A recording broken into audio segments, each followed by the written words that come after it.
इस जॉब के sample paper मौजूद हैं और पास्ट ओरिजिनल पेपर मेरे पास मौजूद हैं, जो कि आज मैं इस वीडियो में आपके साथ शेयर करने वाला हूं। तो उम्मीद करता हूं कि वीडियो को आप एंड तक लाजमी देखेंगे, क्योंकि मैं आपसे सिलेबस भी डिस्कस करूंगा, मैं आपसे सैम्पल पेपर भी डिस्कस करूंगा और पास्ट पेपर इसका ओरिजिनल वो भी मैं आपके साथ शेयर करूंगा, जिससे आपको बहुत ज़्यादा हेल्प मिलेगी इन जॉब्स की प्रिपरेशन करने के लिए। तो सबसे पहले मैं आपको इन जॉब्स का सिलेबस शेयर कर देता हूं। बेसिकली सिलेबस की तरफ अगर हम देखें तो इसके 3 पोर्शंस आते हैं। जब भी इसकी टेस्ट कंडक्ट की जाती है एनटीएस की तरफ से, तो इसके 3 पोर्शंस होते हैं। सबसे पहला पोर्शन होता है इंग्लिश का, जिसमें 40 क्वेश्चंस होते हैं, जिसकी 40 मार्क्स होती हैं।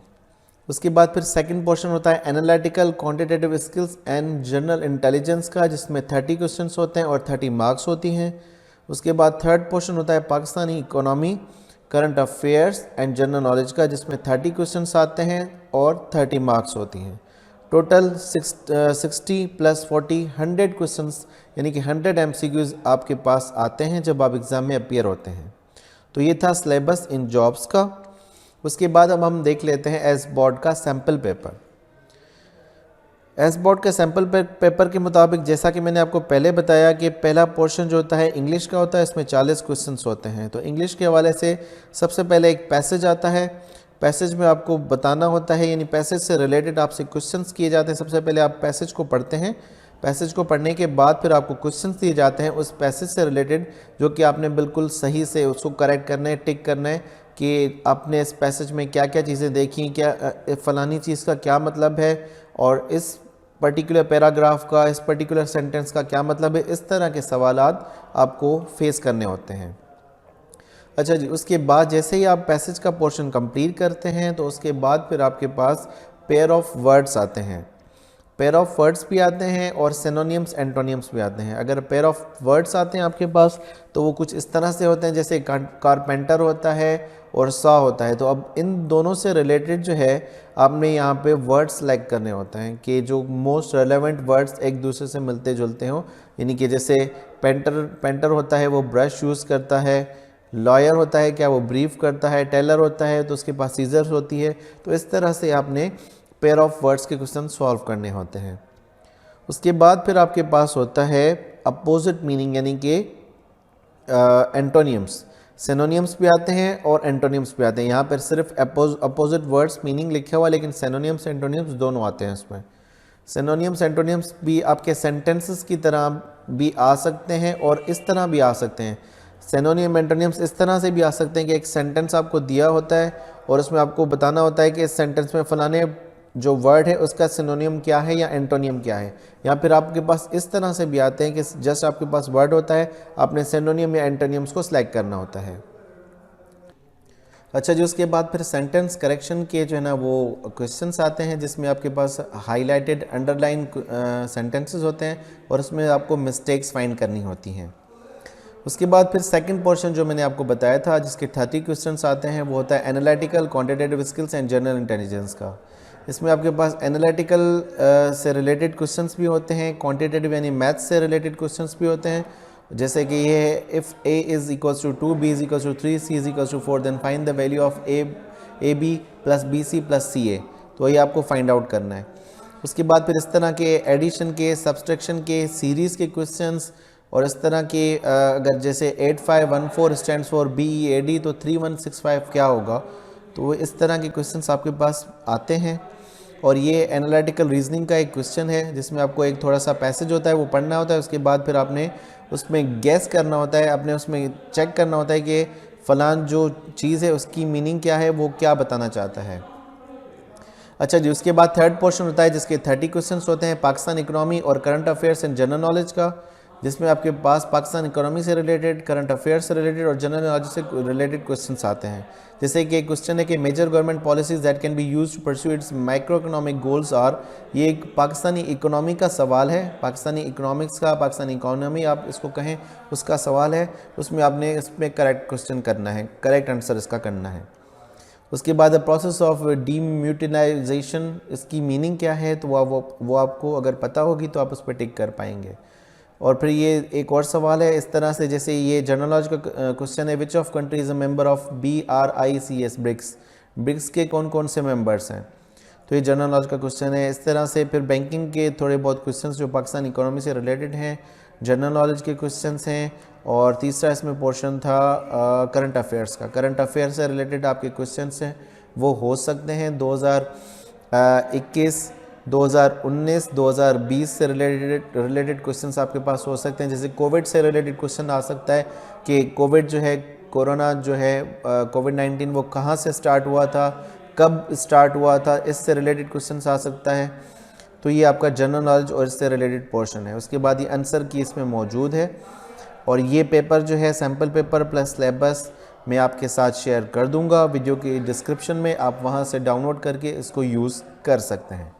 तो दोस्तों ये था सैम्पल पेपर प्लस सिलेबस। इससे आपको नो हाउ हो गई होगी, आपको नॉलेज आ गई होगी कि किस तरह से हमने तैयारी करनी है स्टेप बाय स्टेप अपने जो एग्ज़ाम NTS कंडक्ट करेगा उसकी। अभी तो लास्ट डेट भी इसकी नहीं हुई, 14 फ़रवरी इसकी लास्ट डेट है, लेकिन आपके पास बहुत ज़्यादा टाइम है। अगर आप अभी से तैयारी करते हैं तो आपकी तैयारी आराम से हो सकती है। तो दोस्तों उसके बाद हम देख लेते हैं state bank officers training scheme S board का पास्ट ओरिजिनल पेपर।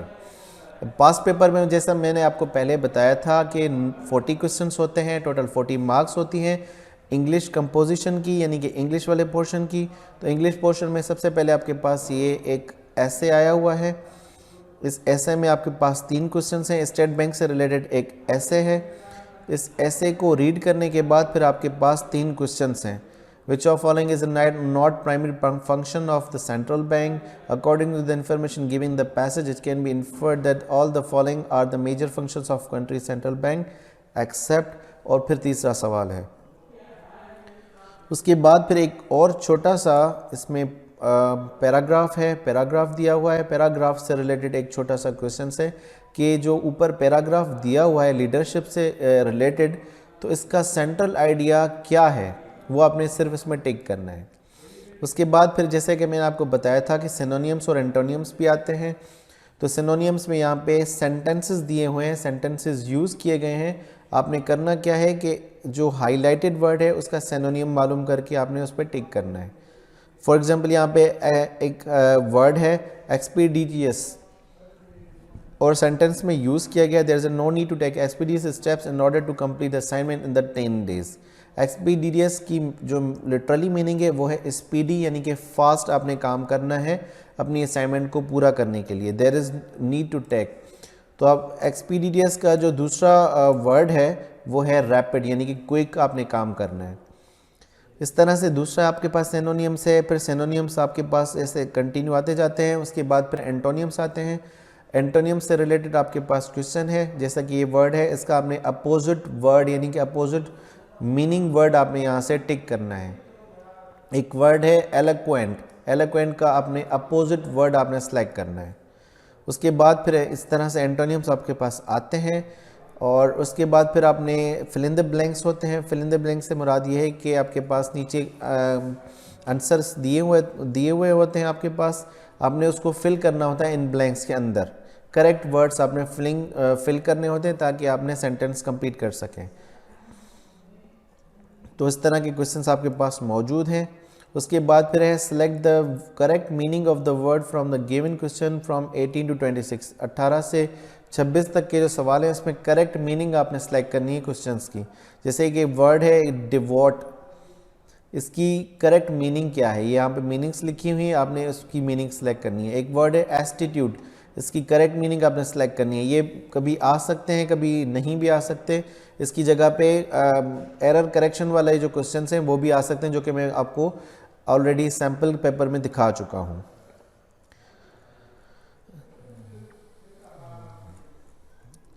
उसके बाद फिर आपके पास यहाँ पे मौजूद है select the correct word of meaning of the idioms from the given.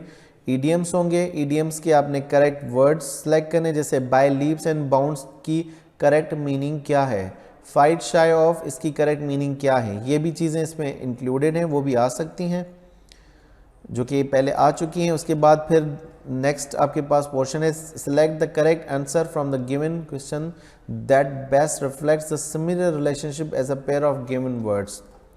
अब जैसे कि मैंने आपको सैम्पल पेपर में बताया था कि पेयर ऑफ वर्ड्स आते हैं। पेयर ऑफ वर्ड्स में जैसे पुअर का है रिच, तो आपने इसमें से सिलेक्ट करना है कि सिंगल का मैरिड हो सकता है, कंप्यूटर का इन्फॉर्मेशन हो सकता है, मदर का चिल्ड्रन हो सकता है, या फायर का टॉर्च हो सकता है। वो आपने टिक करना है इस चीज़ को आइडेंटिफाई करने के बाद। अच्छा जी, ये हो गया पहला पोर्शन जिसमें टोटल 40 क्वेश्चंस थे। उसके बाद दूसरा पोर्शन है जिसमें नंबर ऑफ क्वेश्चंस 30 होंगे, टोटल इसकी 30 मार्क्स होंगी, और ये एनालिटिकल स्किल्स और quantitative skills and general intelligence का क्वेश्चंस होगा। अब पहला इसमें सवाल आया है फैमिली से रिलेटेड के एजेस बताई पूछी गई हैं कि जो ना फैमिली की एवरेज जो है ना एज क्या है। तो ये आप देख लीजिएगा, इसको सॉल्व कीजिएगा। ये पेपर भी मैं आपके साथ डिस्क्रिप्शन में शेयर कर दूंगा। इसको आप पर्टिकुलरली बैठ के सॉल्व करें, ग्रुप में सॉल्व करें, इंडिविजुअली सॉल्व करें। सॉल्व करने से आपको अंदाज़ा होगा कि पेपर किस लेवल का है और उस हिसाब से आप अपनी तैयारी कर सकते हैं।